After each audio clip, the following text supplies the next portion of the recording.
Welcome to this channel. आज की इस वीडियो में हम डिस्कस करेंगे radius of convergence of power series and उस पे बेस्ड बहुत ही इंपॉर्टेंट रिजल्ट को। तो देखिए, पावर सीरीज को हम कुछ इस तरीके से डिफाइन करते हैं, summation a n z to the power n from zero to infinity. ये पावर सीरीज है सेंटर्ड एट ओरिजिन, और अगर z जो है वो कॉम्प्लेक्स वेरिएबल है तो इसको हम कहेंगे कॉम्प्लेक्स पावर सीरीज। और रियल पावर सीरीज अगर आपको डिफाइन करनी है तो उसके लिए आप x वेरिएबल यूज़ कर सकते हैं and from zero to infinity. तो simply power series infinite sum है और वेरिएबल की पावर में आता है, इसलिए इसको पावर सीरीज कहते हैं। इस पर मैंने इससे पहले एक डिटेल वीडियो बनाया है, आप उसको जाकर देख सकते हैं, ठीक है। और इसका सेंटर क्या है? ज़ीरो। दोनों ही power series centered at zero है। अब इसके लिए रेडियस ऑफ कन्वर्जेंस का कंसेप्ट क्या है वो हम इस वीडियो में डिस्कस करने वाले हैं। इससे पहले वाली वीडियो में हमने एक रिजल्ट डिस्कस किया था जो कि ये है। इसका प्रूफ आपको उसमें मिल जाएगा। यहाँ पर सिर्फ हम स्टेटमेंट देखेंगे। देखिए, इसमें ये बोला गया है कि if summation a n z not to the power n is convergent then the power series is absolutely convergent for this region. ठीक है, पहले इस रीज़न को समझ लेते हैं। Mod z less than mod z not. देखिए, जेड नॉट कोई एक फिक्स कॉम्प्लेक्स नंबर होगा, ठीक है, ये कोई भी एक कॉम्प्लेक्स नंबर है। मॉड जेड नॉट जब आप कैलकुलेट करेंगे तो कुछ वैल्यू निकल के आएगी। मान लेते हैं जेड नॉट की वैल्यू है 3 - 2 आयोटा, तो मॉड जेड नॉट जो है वो किस तरीके से निकलेगा? 3 स्क्वायर 9 - 2 स्क्वायर हो जाएगा 4, 9 + 4 कितना हो गया? 13, तो square root of 13। That means mod z not एक कोई रियल नंबर होगा, पॉजिटिव रियल नंबर, ठीक है। Mod z less than mod z not, तो ये क्या इक्वेशन होती है? लेस देन √13, तो ये इक्वेशन आती है सर्कल की, ठीक है। सर्कल नहीं, हम कहेंगे ओपन डिस्क की। मतलब आपको क्या करना है, स्क्वायर रूट ऑफ 13 इस लेंथ की रेडियस लेके आप एक सर्कल खींच लीजिए, ठीक है। अब आपको जेड कौन से पॉइंट है? वो सारे जेड लेने हैं जिनकी मॉडुलस वैल्यू इससे कम है। That means mod z less than r, इसका मतलब सारे पॉइंट इनसाइड द सर्कल, ठीक है। तो ये ओपन डिस्क होगी, ठीक है। यहाँ पर पर्टिकुलर क्या लिया गया है? Mod z less than mod z not. इसका मतलब ये हुआ कि मॉड जेड नॉट का जो सर्कल बन रहा होगा, मॉड जेड नॉट रेडियस का जो सर्कल बन रहा होगा पासिंग थ्रू ओरिजिन, उसके अंदर क्या है? पावर सीरीज कन्वर्जेंट है एब्सोल्यूटली। तो देखिए, ये कितना बड़ा रिजल्ट है। आपको दिया हुआ क्या है? सिंपली ये दिया हुआ है कि पावर सीरीज कन्वर्ज कर रही है एक पॉइंट पर, जेड नॉट पर। जेड नॉट मान लेते हैं यहाँ पर ये पॉइंट है जेड नॉट, तो आपको ये गिवन था कि जेड नॉट पॉइंट पर पावर सीरीज कन्वर्ज कर रही है। उससे हम कंक्लूजन क्या निकाल रहे हैं कि पावर सीरीज एब्सोल्यूटली कन्वर्ज करेगी इस पूरे के पूरे ओपन डिस्क में। दैट मीन्स हमारे पास इनफाइनाइटली मैनी पॉइंट्स आ गए जहाँ पर अब हमारी पावर सीरीज एब्सोल्यूटली कन्वर्ज कर रही है। पहले सिर्फ एक पॉइंट पर ही कन्वर्ज कर रही थी, ठीक है। इस तरह का रिजल्ट सीरीज ऑफ, अगर मैं जनरल सीरीज ऑफ फंक्शन लूँ इस तरीके से, तो वहाँ पर हमने कोई रिजल्ट नहीं पढ़ा। वहाँ पर ऐसा होता था किसी पर्टिकुलर वैल्यू ऑफ एक्स के लिए सीरीज कन्वर्ज करती थी, कहीं पर डाइवर्ज करती थी, ठीक है। लेकिन यहाँ पर ये बहुत ही इंपॉर्टेंट रिजल्ट है। वहाँ पर जैसे हम देखते थे x = 3 के लिए कन्वर्ज कर रही है मान लो, तो x = 2 के लिए डाइवर्ज भी हो सकती है, ठीक है। वहाँ पे कोई रिलेशन नहीं था, पॉइंट्स और कन्वर्जेंस के बीच में कोई रिलेशन नहीं था। लेकिन यहाँ पर बहुत ही अच्छा रिलेशन है कि किसी पर्टिकुलर पॉइंट पे कन्वर्ज करती है तो उसकी मॉडुलस लेके आप उस लेंथ का सर्कल ड्रॉ करिए और उसके अंदर क्या होगी? एब्सोल्युटली कन्वर्जेंट सीरीज होगी, ठीक है। बाहर का हमें नहीं पता, लेकिन उतने रीजन में क्या करेगी? कन्वर्ज करेगी। तो इस रिजल्ट को हम यूज़ करेंगे पावर सीरीज को डिफाइन करने के लिए। अब देखिए, पावर सीरीज का कंसेप्ट ही इसलिए आता है, आपने सीरीज ऑफ फंक्शन पढ़ा होगा, वहाँ पर आपने पावर सीरीज नहीं निकाला होगा, ठीक है। अब देखिए, सीरीज ऑफ फंक्शन जो है उसी का स्पेशल केस क्या है? Power series. यहाँ पर आप फंक्शंस लेते हैं, सिंपली सीरीज क्या है? इनफाइनाइट सम। इनफाइनाइट सम और टर्म्स जो है वो फंक्शंस आती है। पावर सीरीज में स्पेशल टाइप के फंक्शंस है, वहाँ पर आपको कुछ इस तरीके के फंक्शन रखने। अगर आप एक्स की टर्म में पढ़ रहे हैं तो यहाँ पर एक्स प्लेस कर दीजिए, ठीक है।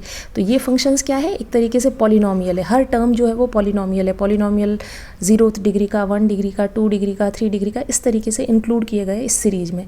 तो power series basically special case of series of function है, ठीक है। तो आपने सीरीज ऑफ फंक्शन में रेडियस ऑफ कन्वर्जेंस का कंसेप्ट नहीं पढ़ा है। पावर सीरीज में हम ऐसा कंसेप्ट क्यों पढ़ रहे हैं? तो वो इसी रिजल्ट से आ रहा है। अभी हमने इस रिजल्ट में ये सीखा कि किसी भी पर्टिकुलर पॉइंट पे हमको अगर कन्वर्जेंट मिल जाती है पावर सीरीज, तो एब्सोल्युटली कन्वर्जेंट किस में होगी? उस पूरे के पूरे ओपन डिस्क में होगी, ठीक है। अगर ऐसा है तो मान लेते हैं कि कोई पावर सीरीज कन्वर्ज कर रही है Z0 पॉइंट। मैं कुछ पॉइंट्स ले लेती हूँ जहाँ पर हमारी पावर सीरीज कन्वर्ज कर रही है, ठीक है। इस तरीके से कुछ पॉइंट्स है मेरे पास जहाँ पर ये इनफाइनाइट पावर सीरीज कन्वर्ज कर रही है, ठीक है। Z0 पॉइंट हम ले लेते हैं, यहाँ पर है, यहाँ पर कहीं Z1 पॉइंट है, ये Z2 पॉइंट है, यहाँ पर कहीं Z3 पॉइंट है और ऐसे करके यहाँ पर कहीं Z4 पॉइंट है। इन पॉइंट्स पर ये पावर सीरीज कन्वर्जेंट है। देखिए अगर Z0 पॉइंट पे पावर सीरीज कन्वर्जेंट है, इसका मतलब उस प्रीवियस रिजल्ट से क्या होगा, यहाँ इससे पास होने वाला एक सर्कल बना लीजिए सेंटर ओरिजिन मानते हुए। इसका मतलब इस पूरे रीजन में पावर सीरीज एब्सोल्युटली कन्वर्जेंट होगी। इस सर्कल को हम नाम दे देते हैं C0। इसका मतलब अगर Z0 पे पावर सीरीज कन्वर्जेंट है तो वो C0 में भी कन्वर्जेंट होगी, ठीक है। अब हमको तो ये भी दिया हुआ है कि पावर सीरीज Z1 पे कन्वर्ज कर रही है। इसका मतलब तो इससे पास होने वाला सर्कल, और देखिए इससे पास होने वाला जो सर्कल है वो बड़ा होगा C0 से, इसको हम नाम दे देते हैं C1। C1 में भी क्या होगी, कन्वर्ज होगी, ठीक है। तो इसका मतलब ये हुआ कि C0 का कोई इंपॉर्टेंस नहीं रह गया। Z1 मतलब उससे जो बड़ा पॉइंट, या मैं कहूँ उससे जो बाहर पॉइंट लाई कर रहा है, उसमें कन्वर्जेंट है उस पॉइंट पर, तो हमें एक बड़ा सर्कल मिल गया, ठीक है। अब मैं कहूँगी कि अगर C1 पे कन्वर्जेंट है तो C0 में तो होगी कन्वर्जेंट, तो इसकी कोई इंपॉर्टेंस नहीं रह गई, ठीक है।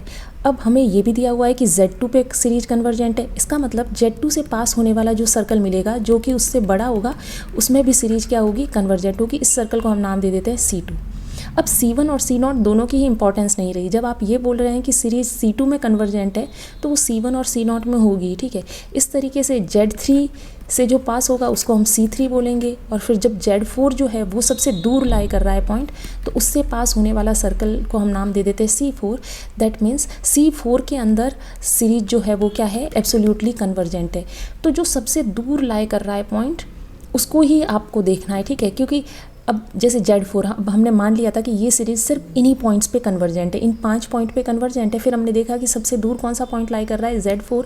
तो जो Z4 से पास होने वाला सर्कल होगा C4, वो ही सबसे बड़ा होगा, ठीक है। तो यहीं से आता है concept radius of convergence. That means अब हमें पता चल गया, क्योंकि और सीरीज कहीं पे कन्वर्जेंट है नहीं, सिर्फ इन्हीं 5 पॉइंट पे कन्वर्जेंट थी, तो बाहर सीरीज जो है वो कैसी होगी, डाइवर्जेंट होगी, ठीक है। और inside this circle C4 series क्या रहेगी, इस पूरे के पूरे सर्कल में क्या रहेगी, सीरीज कन्वर्जेंट रहेगी, ठीक है। ये अपन ने देखा बाय यूजिंग प्रीवियस रिजल्ट। तो यहाँ से आ जाता है concept of radius of convergence. तो रेडियस ऑफ कन्वर्जेंस हम किसे कहेंगे, उस रेडियस को, या फिर मैं कहूँगी उस लेंथ को कहेंगे जिसके वो मतलब लार्जेस्ट होनी चाहिए, ठीक है। इन टर्म्स ऑफ लेंथ वो क्या होनी चाहिए, लार्जेस्ट होनी चाहिए। तो यहाँ पर इस केस में आप रेडियस ऑफ कन्वर्जेंस क्या निकल के आएगी, mod Z4, ठीक है। इसका क्योंकि ये सबसे दूर है, that means radius of convergence ये है कि अगर उस आर अगर रेडियस ऑफ कन्वर्जेंस है तो आर लेंथ का अगर आप सर्कल खींचो तो उसके अंदर तो कन्वर्जेंट है ही, बट उसके बाहर डाइवर्जेंट होनी चाहिए। ये इंपॉर्टेंट है, ठीक है। मतलब वो मैक्सिमम, वो सुप्रीमम वैल्यू आपको निकालनी है। अब जैसे C0 में भी कन्वर्जेंट थी, लेकिन C0 के बाहर भी कन्वर्जेंट थी, इसलिए आपने Z0 को या mod Z0 को रेडियस ऑफ कन्वर्जेंस नहीं कहा। इसी तरीके से mod Z3 भी रेडियस ऑफ कन्वर्जेंस नहीं होगा। क्यों? क्योंकि इसके बाहर भी अभी कन्वर्जेंस का रीज़न बच गया, जो कि ये वाला रीज़न है, ठीक है। लेकिन हमें पता है कि mod Z4 जो है वो मैक्सिमम लेंथ है, उसके बाहर हमें पता है कन्वर्जेंस नहीं दी हुई है सीरीज की। इसका मतलब बाहर डाइवर्जेंट है, अंदर कन्वर्जेंट है। तो उस मैक्सिमम लेंथ को हम क्या कहते हैं, रेडियस ऑफ कन्वर्जेंस। और इस सर्कल को क्या कहा जाता है, सर्कल ऑफ कन्वर्जेंस, ठीक है। तो इस तरीके से डेफिनेशन दी गई है रेडियस ऑफ कन्वर्जेंस की। यहाँ पर हम देख लेते हैं, let summation AN(Z⁴ be a power series. हम ये पावर सीरीज पढ़ रहे हैं सेंटर एट 0। आप इसी डेफिनेशन को जनरलाइज कर सकते हैं अगर पावर सीरीज आपको सेंटर कुछ और दिया हो, जैसे Z-Z0⁴ ये जनरल पावर सीरीज है, this is centred at Z0, ठीक है।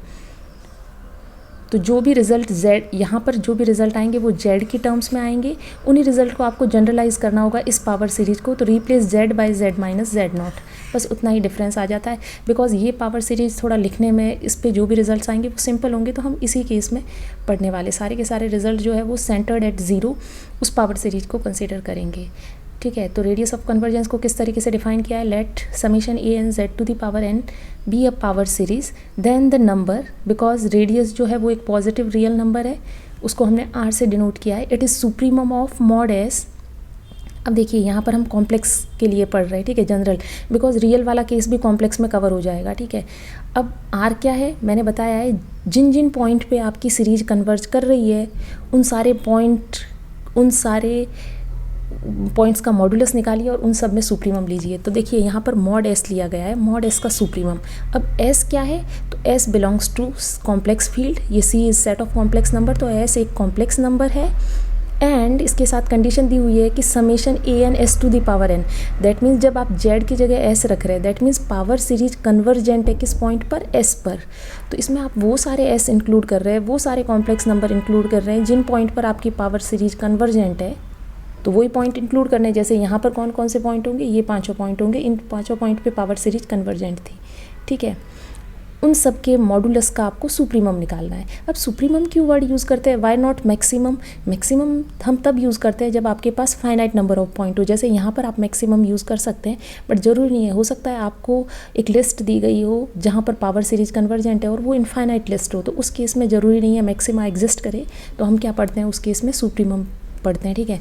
फॉर एग्ज़ाम्पल आपको पूछा जाए 1, 1/2, 1/3, ठीक है, ये एक सेट दिया हुआ है, सॉरी यहाँ पर इन्फिमम हो जाएगा, इन्फिमम मतलब मिनिमम वैल्यू।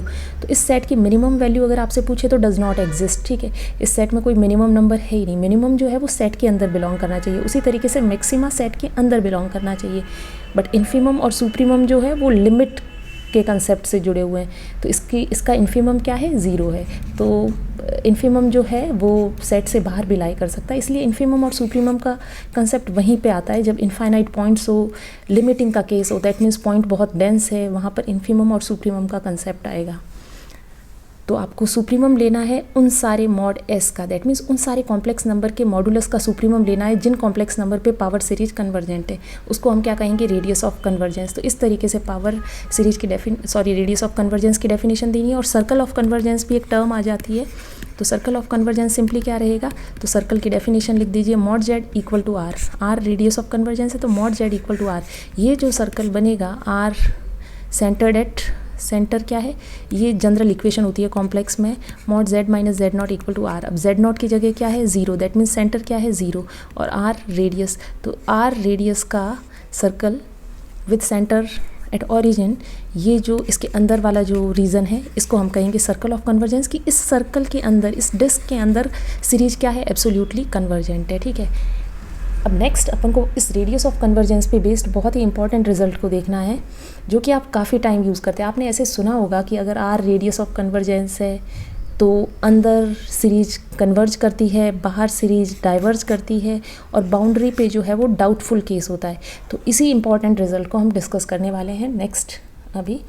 तो देखिए, पहले यहाँ पर मैंने थ्योरम में लिखा है, if r is the radius of convergence of a power series, इस पावर सीरीज की रेडियस ऑफ कन्वर्जेंस आर दी हुई है, then for every delta, delta जो है such that delta lies between 0 to r, ठीक है। डेल्टा जो है वो greater than equal to 0 and strictly less than r, the power series converges absolutely and uniformly in this region. यहाँ पर ये लिखा हुआ है कि अगर आर रेडियस ऑफ कन्वर्जेंस है इस पावर सीरीज की, और डेल्टा कोई भी नंबर है 0 से आर के बीच में, तो जो पावर सीरीज है वो एब्सोल्युटली एंड यूनिफॉर्मली कन्वर्ज होगी इस रीजन में। पहले तो इस रीजन को ध्यान से देख लीजिए। डेल्टा कोई भी नंबर है, डेल्टा आपको दिया हुआ है strictly less than r, greater than equal to 0। देखो 0 तो रखेंगे तो कोई सर्कल बनेगा ही नहीं, वो पॉइंट रहेगा, ठीक है, सिंपली ऑरिजिन।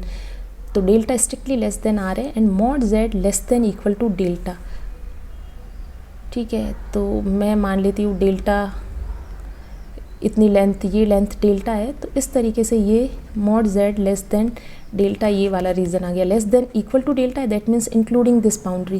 तो आपको क्या प्रूव करना है, और आर क्या है, आर कोई भी बड़ा नंबर होगा डेल्टा से, ठीक है। तो आर रेडियस ऑफ कन्वर्जेंस है तो वो यहाँ कहीं है, और स्ट्रिक्टली लेस देन, तो ये आर है मेरे पास, ये रेडियस ऑफ कन्वर्जेंस वाला सर्कल बन रहा है, और डेल्टा आप कोई भी ले लीजिए आर से छोटा नंबर, तो उस सर्कल के अंदर सीरीज जो है वो एब्सोल्युटली और यूनिफॉर्मली कन्वर्ज करेगी, ठीक है। और अभी हमने बाय डेफिनेशन तो देखा ही है कि जो रेडियस ऑफ कन्वर्जेंस की डेफिनेशन है वो कुछ इसी तरीके से बनी है कि अंदर क्या होनी चाहिए, कन्वर्ज करनी चाहिए। लेकिन इसका प्रूफ कैसे करना है तो वो हम डिस्कस कर लेते हैं, ठीक है।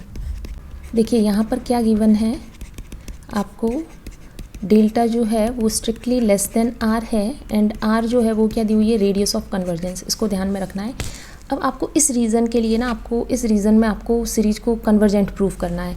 किस रीज़न में, for mod z less than equal to delta, sorry delta is a positive number, तो यहाँ पर मॉड लगाने की ज़रूरत नहीं है, ठीक है। Mod z less than equal to delta, ये आपको गिवन है, ठीक है। अब मुझे इसी को मैं यूज़ करते हुए क्या करूँगी ना, पावर सीरीज से हम कंपैरिजन करेंगे। यहाँ पर मैं मॉड ए एन से दोनों तरफ मल्टीप्लाई कर देती हूँ। मॉड ए एन हम इसलिए ले रहे हैं क्योंकि ए एन जो है वो सीक्वेंस है, वो नेगेटिव भी हो सकती है, पॉजिटिव भी हो सकती है, इवन कॉम्प्लेक्स नंबर की सीक्वेंस भी हो सकती है। इसलिए यहाँ पर हम कंपैरिजन कर रहे हैं, that means less than equal to law of trichotomy जो है वो रियल नंबर्स के लिए ही वैलिड है, ठीक है। तो आप कॉम्प्लेक्स में तभी आप लगा पाएंगे, तो आपको मॉडुलस लेना ही पड़ेगा। और मॉड ए एन से कर रही हूँ, दैट मीन्स पॉजिटिव से, तो इनइक्वालिटी जो है वो सेम रहेगी, ठीक है, इतना हम जानते हैं। और यहाँ पर mod z less than delta है, तो इसको आप नेक्स्ट एक कर सकते हैं, क्योंकि मुझे mod z to the power n की ज़रूरत है, तो आप ये लिख सकते हैं delta to the power n. इसके बाद हमने क्या किया, मॉड ए एन से दोनों तरफ मल्टीप्लाई कर देते हैं, ठीक है। इस तरीके से कुछ आ गया आपको का। अब डेल्टा जो है वो स्ट्रिक्टली लेस देन आर दिया हुआ है, ये गिवन है, ठीक है। अब ये मेरे पास एक टर्म आई है mod a n delta to the power n. Delta कोई भी एक फिक्स नंबर है which is less than r, तो यहाँ पर आप क्लियरली लिख सकते हैं कि इससे बनने वाली जो सीरीज होगी वो कन्वर्जेंट होगी। क्यों? बिकॉज आर जो है वो रेडियस ऑफ कन्वर्जेंस दिया हुआ है। रेडियस ऑफ कन्वर्जेंस की डेफिनेशन में क्या, ये सुप्रीमम है, इससे कोई भी छोटा नंबर ले लेंगे तो उससे बनने वाली पावर सीरीज जो है वो कन्वर्जेंट होगी, ठीक है। तो यहाँ पर आप डायरेक्ट लिख सकते हैं कि दिस इज़ कन्वर्जेंट। अब ये कन्वर्जेंट है तो यूजिंग वाइस्ट्रास एम टेस्ट, देखो वाइस्ट्रास एम टेस्ट हम यहाँ पर इसलिए लगा रहे हैं, जो सीरीज के लिए हम यूज़ करते हैं, सीरीज की nth टर्म को हमने कंपैरिजन किया है और ये कांस्टेंट टर्म है, ठीक है। वहाँ पर ना आप ऐसे करते थे, एफ एन एक्स का मॉडुलस ये less than equal to m n लेके आते थे, दैट मीन्स ये कांस्टेंट होना चाहिए। और अगर समीशन एम एन कन्वर्जेंट होता था तो फिर आप बोलते थे कि समीशन एफ एन एक्स जो है वो कन्वर्जेंट होगा, यूनिफॉर्मली कन्वर्जेंट होगी, ठीक है। अब यहाँ पर भी मेरे पास सीरीज क्या है, a n z to the power n, यहाँ पर mod a n z to the power n, दोनों का मॉड मतलब मॉड एफ एन एक्स ही लिखा है यहाँ पर मैंने, ठीक है। मॉड आप कॉमन ले सकते हैं। तो इसकी nth टर्म जो है वो less than equal to this constant term, ये एम एन की जगह आया है, ठीक है। This series is convergent, that means by using Weierstrass M test आप क्या बोल सकते हैं, वाइस्ट्रास एम टेस्ट हम कह सकते हैं summation a n z to the power n is convergent uniformly, that means it is uniformly convergent in that region, इसी रीजन में, क्योंकि आप अपन प्रूव ही इसी की हेल्प से कर पा रहे हैं, ठीक है। तो ये तो हो गया कि ये यूनिफॉर्मली कन्वर्जेंट है, लेकिन हमको तो एब्सोल्यूटली कन्वर्जेंट भी प्रूव करना है। एब्सोल्यूटली कन्वर्जेंट तो बहुत ही सिंपल है, यहाँ इसी इक्वेशन को आप देखिए बाय यूजिंग कंपैरिजन टेस्ट। देखिए दो सीरीज लिखी गई है, दोनों सीरीज की nth टर्म है, आप कह रहे हैं ये सीरीज जो है ये कन्वर्जेंट है। कंपैरिजन टेस्ट में पॉजिटिव सीरीज को पढ़ते हैं, यहाँ मॉडुलस लिया हुआ है तो पॉजिटिव ही है।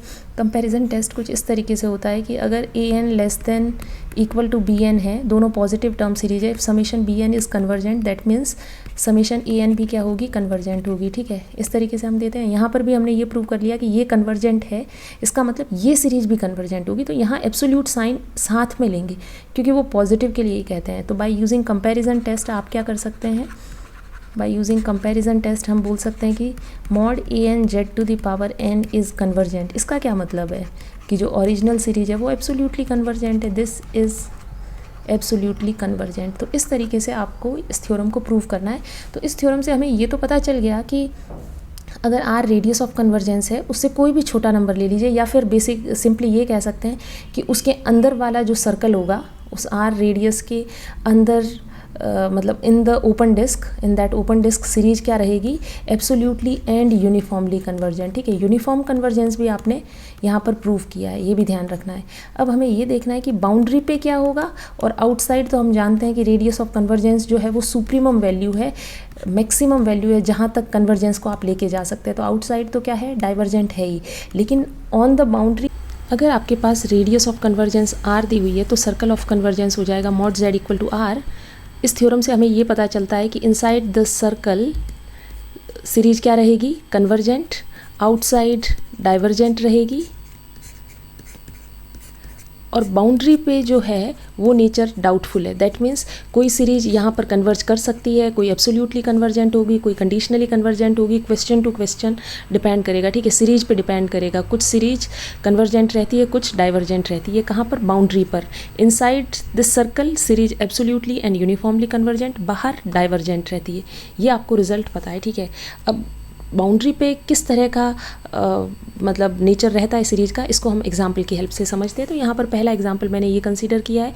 यहाँ पर ये आपको पावर सीरीज दी हुई है, इसको आप कुछ इस तरीके से भी लिख सकते हैं 1/n+1 स्क्वायर z⁴n। अब आपको क्लियरली पता चल रहा है कि ये पावर सीरीज है, वेरिएबल की पावर है और ये an है, ठीक है।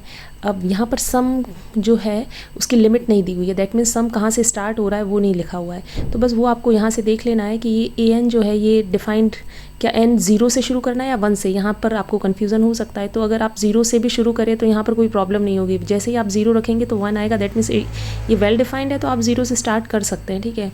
1 से करेंगे तो भी कोई फ़र्क नहीं पड़ रहा है, बट 0 से हम कर सकते हैं इसे स्टार्ट। तो मैं 0 से कर रही हूँ और इन्फिनिटी तक आपको लेना है, ठीक है। यहाँ पर an की वैल्यू कितनी है, an की वैल्यू है 1/n+1 स्क्वायर, ठीक है। अब हमको सबसे पहले रेडियस ऑफ कन्वर्जेंस निकालना है। रेडियस ऑफ कन्वर्जेंस के लिए आप 2 फार्मूले पढ़ते हैं, पहला रूट टेस्ट से आता है, एक रेशियो टेस्ट से आता है। तो यहाँ पर मैं रेशियो टेस्ट से जो फार्मूला ऑब्टेंड होता है उसको मैं यूज़ कर रही हूँ। वो फार्मूला कुछ इस तरीके से है, ठीक है। तो यहाँ पर हम वैल्यूज़ रख लेंगे, limit n tends to infinity, an+1 जो है वो हो जाएगा 1/n+2। यहाँ पर n की जगह n+1 रखेंगे तो n+2 का होल स्क्वायर, और नीचे आपको an रखना है तो वो हो जाएगा 1/, तो ऊपर चला जाएगा n+1 स्क्वायर, ठीक है। अब लिमिट लगाने के लिए आप n² यहाँ से कॉमन ले लेंगे, n² यहाँ से कैंसिल आउट हो जाएगा। आपके पास सिंपली ये बचेगा, limit n tends to infinity 1+1/n² divided by 1+2/n whole square, और लिमिट अप्लाई करेंगे तो ये 0 को कन्वर्ज करेगा, ये भी 0 को, ऊपर 1 बचेगा, नीचे भी 1, दैट मीन्स 1। तो 1/r कितना आ गया, 1।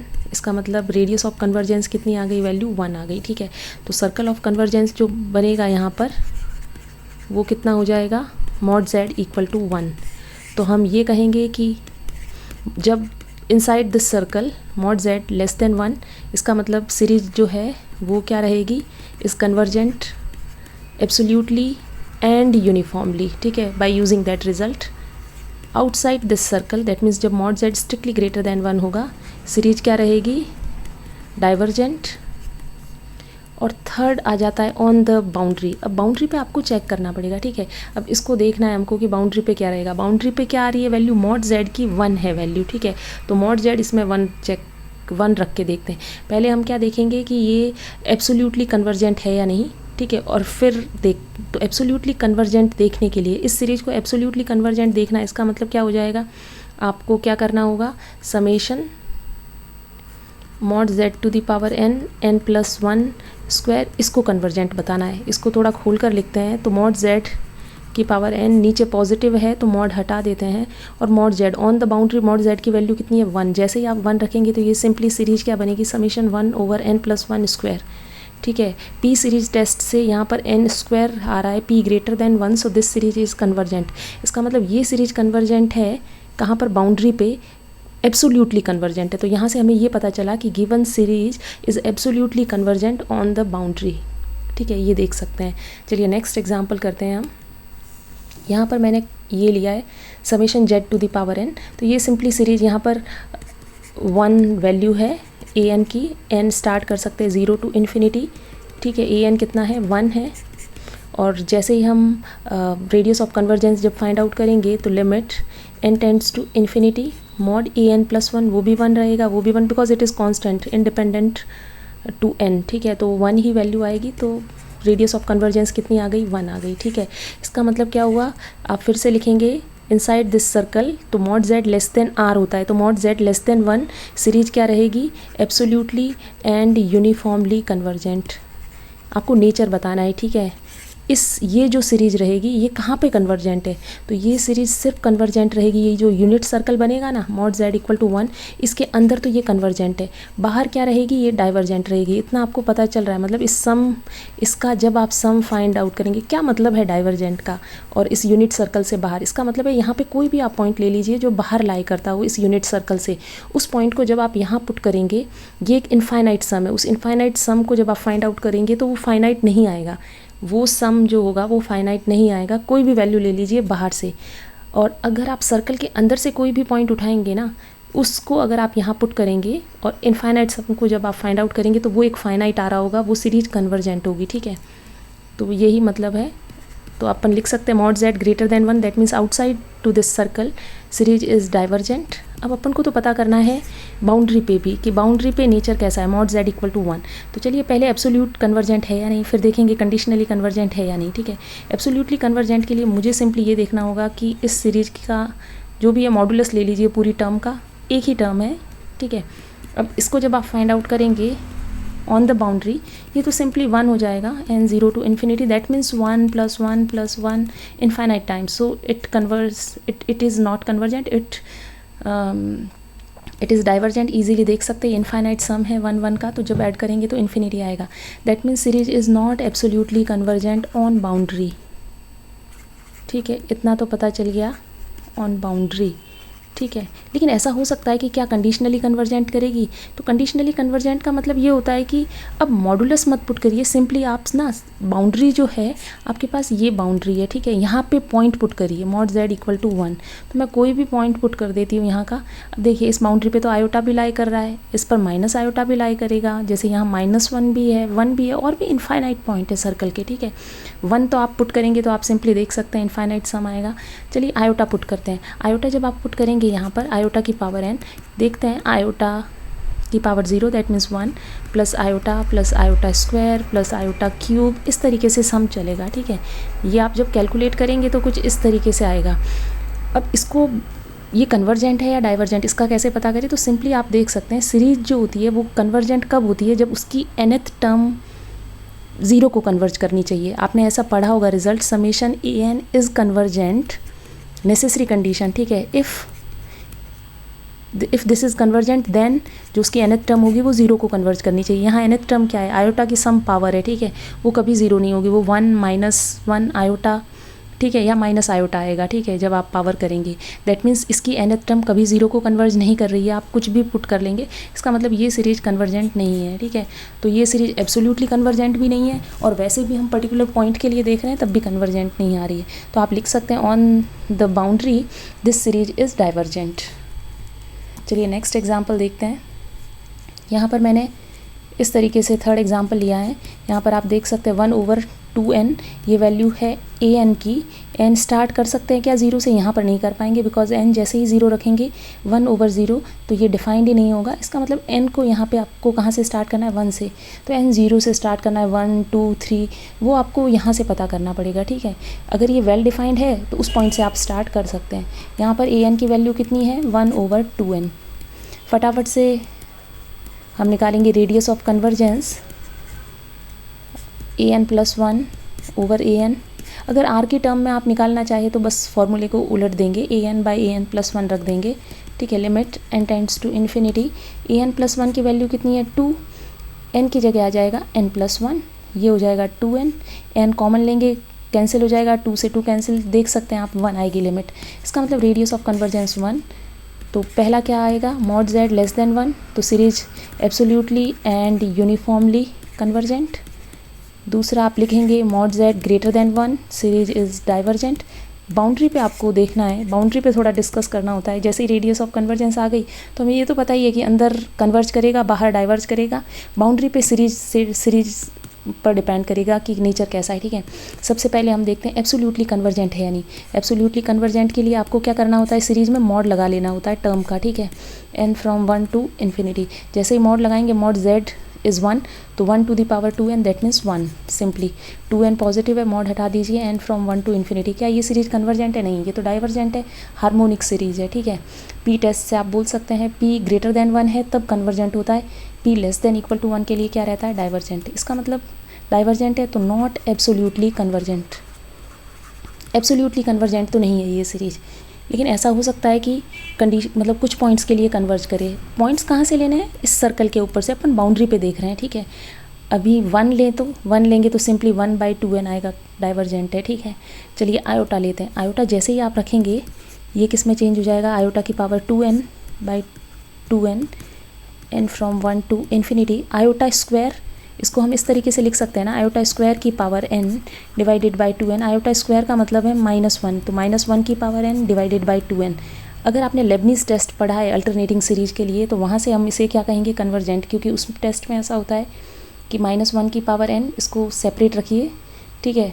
जो इसके अलावा बच गया टर्म दैट मीन्स 1/2n वो डिक्रीजिंग होना चाहिए, डिक्रीजिंग है, टेंडिंग टू ज़ीरो होना चाहिए, वो भी है, तो ये सीरीज़ क्या है, कन्वर्जेंट। इसका मतलब ये है कि ये सीरीज़ कन्वर्जेंट आ रही है कुछ पॉइंट्स पे, जैसे कि माइनस आयोटा भी जब आप रखेंगे तब भी कन्वर्जेंट आएगी, ठीक है। -1 रखेंगे तब तो -1 का पावर 2n तो वो +1 होगा, उस पॉइंट पे तो डाइवर्जेंट आ रही है, इस पॉइंट पे भी तो कुछ पॉइंट पे कन्वर्जेंट आ रही है, यहाँ से हमें पता चल रहा है, लेकिन हर पॉइंट पे नहीं है, दैट मतलब एब्सोल्युटली कन्वर्जेंट तो नहीं है। इसका मतलब हम क्या बोलेंगे, ये सीरीज कंडीशनली कन्वर्जेंट है। क्या नेचर हो गया, कंडीशनली कन्वर्जेंट है ऑन बाउंड्री, ठीक है। कुछ पॉइंट्स पे है कन्वर्जेंट, एब्सोल्युटली कन्वर्जेंट तो नहीं है। तो इस तरीके से आपको नेचर चेक करना होता है पावर सीरीज का बाउंड्री पे, ठीक है। तो अगली वीडियो में हम कुछ और एग्जाम्पल डिस्कस करेंगे इसी से रिलेटेड। अगर आपको ये वीडियो हेल्पफुल लगा है तो प्लीज़ इसे लाइक करें, चैनल को सब्सक्राइब करें। Thank you.